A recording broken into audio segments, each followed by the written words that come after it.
Imagine you're standing in the gilded halls of Versailles in 1786, and what you witness will haunt you forever. Behind a silk tapestry, you hear the muffled screams of a child, no more than 12 years old, while France's most powerful nobles take turns in what they call their evening entertainment. The sound of laughter mingles with the cries as duchesses place bets on how long the child will last. This isn't some dark fantasy. This is documented reality from the court that ruled over 25 million French subjects. You think you know about aristocratic excess? About the decadence that led to revolution? What you're about to discover makes Marie Antoinette's cake obsession look like a children's tea party. The French aristocracy didn't just waste money while peasants starved. They created a systematic network of exploitation so depraved that when the revolutionaries finally got their hands on the evidence, even hardened executioners wept. This is the hidden history of how France's elite turned perversion into high culture, children into commodities, and human suffering into aristocratic entertainment. The Palace of Versailles in 1780 represented the pinnacle of European civilization, or so the world believed. Foreign dignitaries marveled at halls lined with mirrors and gold, at gardens that stretched beyond the horizon, at a court where a single wig cost more than a peasant family would see in a lifetime. But this magnificent facade concealed a rotting core of systematic depravity that reached into every corner of aristocratic society. The French nobility of the late 18th century had achieved something unique in human history. They had created a culture where perversion wasn't just tolerated, but celebrated as the highest form of sophistication. What began as boredom among the idle rich evolved into elaborate networks of exploitation that consumed thousands of victims while entertaining the most powerful people in Europe. The man who embodied this corruption was Louis-François Armand de Vignerot du Plessis, the Duke of Richelieu, grandnephew of the famous cardinal.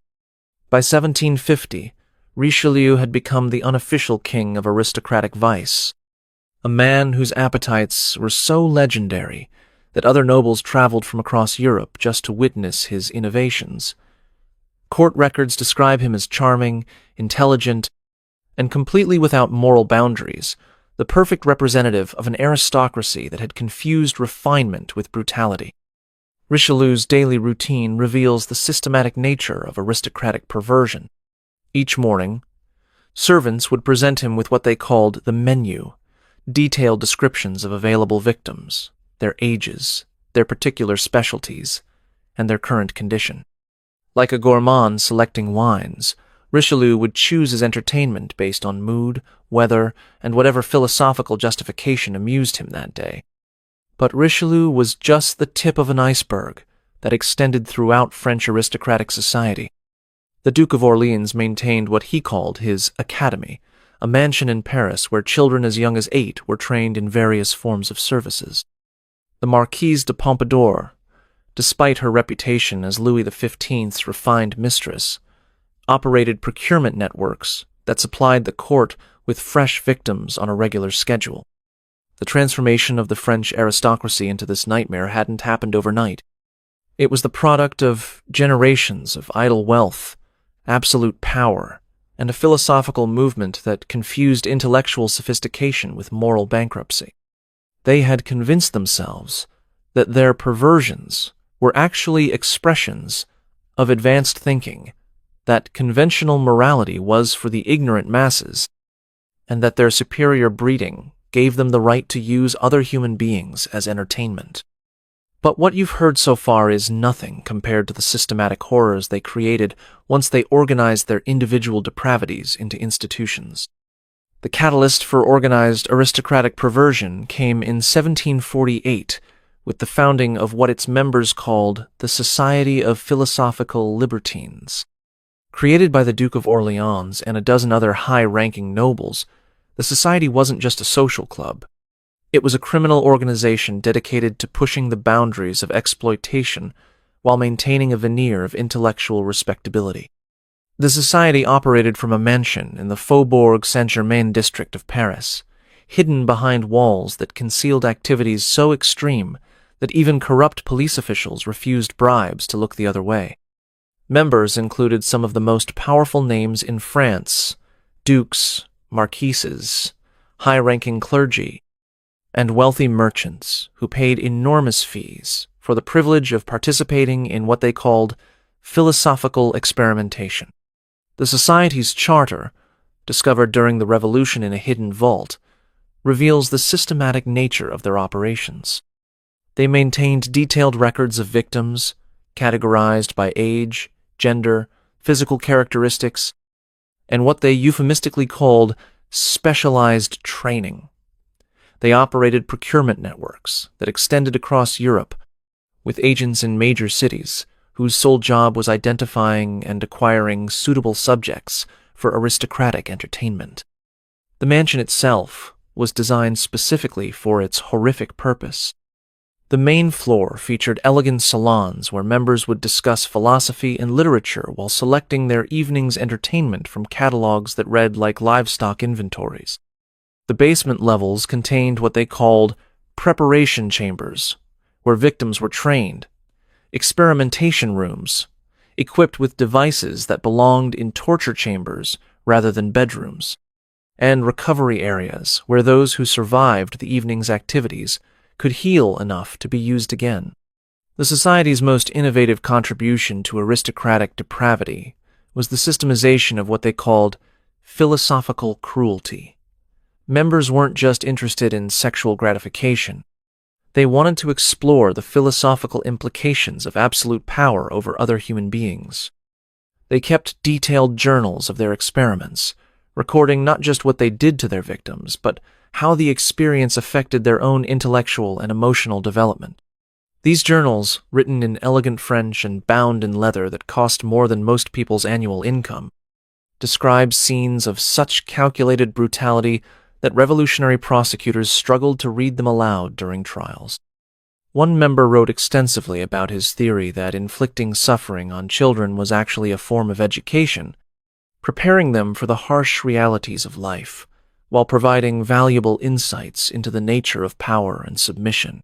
But the Society's most horrific innovation was yet to come, the creation of what they called living art.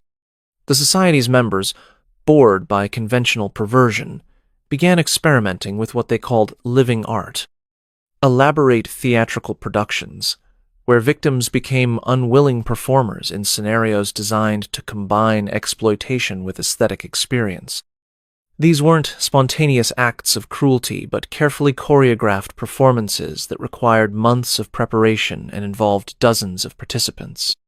The most famous of these productions was the Duke of Orleans' Garden of Earthly Delights, a recreation of the famous painting by Hieronymus Bosch using living human beings. Children and young adults were positioned throughout a specially designed garden setting, their bodies painted and modified to match the nightmarish imagery of Bosch's masterpiece. Society members would stroll through this living tableau, interacting with the human figures while discussing the philosophical implications of transforming art into reality. The preparation for these productions was as horrific as the events themselves. Victims were kept in specially designed chambers for weeks or months, their bodies gradually modified to match the artistic vision. Some were starved to achieve specific body shapes. Others were subjected to procedures that changed their appearance in permanent ways. The Society maintained a staff of what they called artistic consultants, essentially torture specialists with backgrounds in painting and sculpture who knew how to modify human bodies to achieve desired aesthetic effects. The Marquise de Maintenon, despite her public reputation for piety, created what she called sacred mysteries, religious-themed productions that combined Christian imagery with exploitation. Children would be dressed as angels while being subjected to acts that were presented as religious ceremonies. Society members would participate while wearing clerical robes, creating blasphemous parodies of Catholic rituals that satisfied both their appetites and their desire to mock conventional morality. These productions became legendary throughout European aristocratic circles. Wealthy nobles would travel from as far as Russia and England to attend performances, bringing their own victims as gifts for the Society and commissioning custom productions featuring their particular interests. The Society developed a thriving international business, with branches in major European capitals and regular exchanges of both victims and creative ideas. The documentation of these activities, preserved in society archives that survived the revolution, reads like a manual for systematic human degradation disguised as high culture. Members kept detailed artistic notes about their productions, critiquing each other's work and suggesting improvements for future performances. They developed elaborate rating systems for evaluating both the aesthetic success of their productions and the quality of suffering they were able to generate. But even the society's organized depravity was just preparation for what happened when aristocratic perversion gained royal approval. The transformation of aristocratic perversion from private vice into state policy began when Louis XV explicitly endorsed what he called the philosophical exploration of human nature in 1762. The king, inspired by his own involvement with the society, issued secret orders that essentially legalized aristocratic exploitation as long as it was conducted under the guise of philosophical research. This royal approval transformed the scattered perversions of individual aristocrats into a systematic network that reached into every level of French society. The king established what he called the Bureau of Philosophical Studies, a government department whose official purpose was advancing human knowledge, but whose real function was coordinating aristocratic access to victims while ensuring that their activities remained secret. The Bureau operated with the efficiency of any other government agency, but its bureaucracy was dedicated to facilitating horrors that would have shocked medieval torturers. They maintained detailed records of available victims, organized transportation networks for moving people between aristocratic estates, and provided legal protection for nobles whose activities resulted in inconvenient deaths or injuries. Under royal protection, aristocratic perversion reached levels of organization and scale that would have been impossible for private individuals to achieve. The Duke of Orleans expanded his operations to include multiple facilities across France, each specializing in different forms of exploitation. The Marquise de Pompadour established training academies where children were systematically prepared for aristocratic service. Even relatively minor nobles began maintaining private facilities, secure in the knowledge that royal approval made them untouchable. The international implications were staggering. French aristocrats began hosting exchange programs with their counterparts in other countries, sharing victims and techniques while spreading their innovations across European high society. The French court became a pilgrimage destination for wealthy perverts from across the continent, all eager to experience the sophisticated depravities that royal approval had made possible. The Bureau's most significant contribution was the creation of what they called systematic documentation, detailed records of aristocratic activities that were ostensibly maintained for philosophical research, but actually served as blackmail material to ensure continued cooperation from participants. These records, filling dozens of volumes that survived the revolution, provide a window into organized exploitation on a scale that dwarfs anything in recorded history. The documentation reveals that by 1770, the network of aristocratic exploitation included over 300 active participants across France, with affiliated operations in most major European capitals.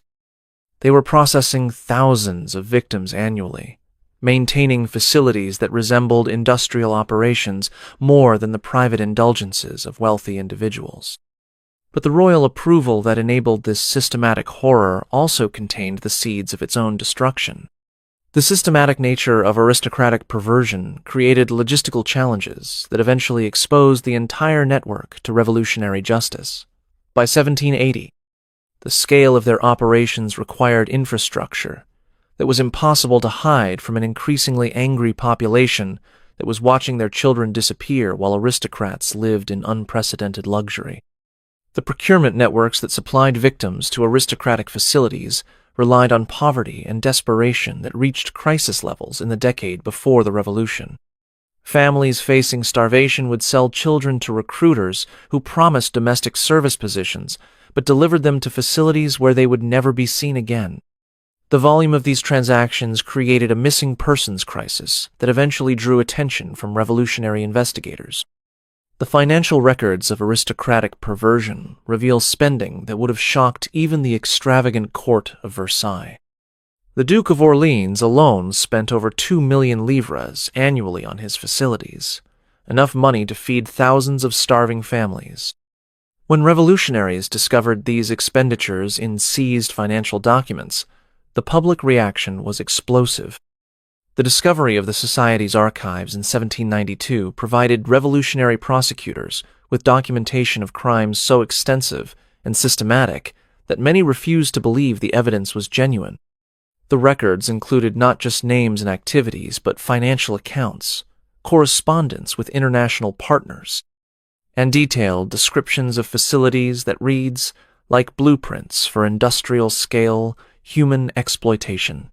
The trials that followed revealed a network of complicity that extended throughout French society.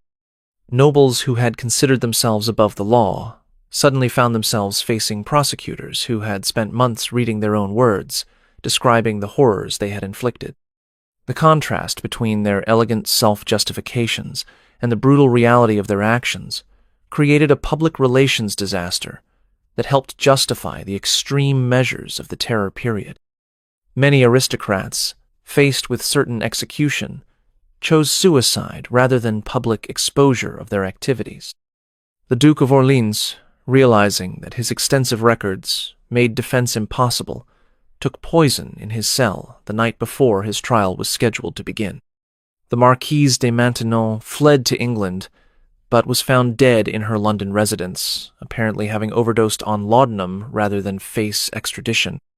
The international implications were equally dramatic. European aristocrats who had participated in French networks found themselves under investigation in their home countries. The detailed records maintained by the Bureau of Philosophical Studies included correspondence with nobles across the continent, creating diplomatic crises as governments struggled to distance themselves from their own complicit aristocrats. The systematic destruction of evidence by fleeing aristocrats created gaps in the historical record that historians have struggled to fill ever since. Entire libraries of documentation were burned, facilities were dismantled, and participants scattered across Europe, carrying secrets they would take to their graves. But enough evidence survived to reveal the true scope of what French aristocrats had created in their pursuit of philosophical entertainment. The French aristocracy's systematic transformation of perversion into high culture represents one of history's most complete examples of how absolute power corrupts absolutely. What began as individual vice evolved into organized exploitation that consumed thousands of victims while entertaining the people who controlled the fate of 25 million French subjects. The philosophical justifications that aristocrats created for their behavior reveal how intellectual sophistication can be weaponized to justify any atrocity. They convinced themselves that their exploitation of others was actually a form of advanced thinking, that conventional morality was ignorance, and that their superior breeding gave them the right to treat other humans as objects for experimentation. The systematic nature of their operations demonstrates how quickly private vice can become institutional evil when it receives official sanction. Royal approval transformed scattered individual perversions into a coordinated network that operated with government efficiency while maintaining absolute secrecy through blackmail and mutual complicity. The ultimate irony is that the very excesses that aristocrats thought proved their superiority actually demonstrated their complete moral bankruptcy. While they debated philosophy and created elaborate justifications for their behavior, they were systematically destroying the social fabric that supported their own power. The revolution that eventually consumed them wasn't just about economic inequality. It was about moral outrage at a ruling class that had confused civilization with sophisticated brutality. The documentation that survived their attempts at cover-up provides a warning about what happens when power faces no effective constraints. The French aristocrats weren't uniquely evil. They were ordinary people, corrupted by absolute authority and the philosophical frameworks they created to justify using that authority without limits. Understanding their systematic descent into institutionalized perversion helps explain not just the French Revolution, but the recurring pattern throughout history where ruling elites create elaborate justifications for behavior that would be recognized as criminal if committed by anyone else. If this hidden chapter of aristocratic horror has left you questioning what other buried truths lie behind the polished facades of historical power, hit that subscribe button, because we're just getting started on exposing the systematic cruelties that official histories prefer to forget. Comment below with your thoughts on how power corrupts moral reasoning. And remember, the evidence for everything you just heard survived because someone had the courage to preserve it despite the dangers. If this exploration of history's darkest secrets left you questioning what other buried truths lurk in history's shadows, click the video appearing on your screen now to discover another shocking chapter that authorities tried to erase.